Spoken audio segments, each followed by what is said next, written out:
Seorang bocah SD berinisial Y, 13 tahun, warga Desa Saud, Kecamatan Batanghari, Leko, Kabupaten Musi Banyuasin, dilaporkan sudah hampir 1 bulan menghilang dan diduga menjadi korban penculikan.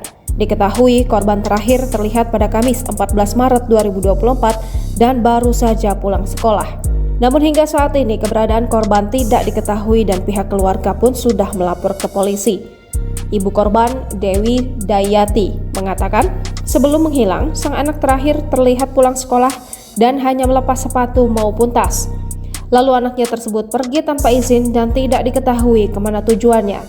Saat itu saksi mata melihat H yang tak lain paman korban langsung membonceng korban dengan sepeda motor dan membawa korban pergi tanpa sepengetahuan keluarga. Sebelum sang anak menghilang, Dewi dan sang suami, Sudarman, tidak menaruh kecurigaan sama sekali terhadap H.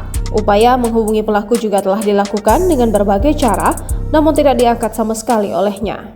Download Tribun X sekarang, menghadirkan lokal menjadi Indonesia.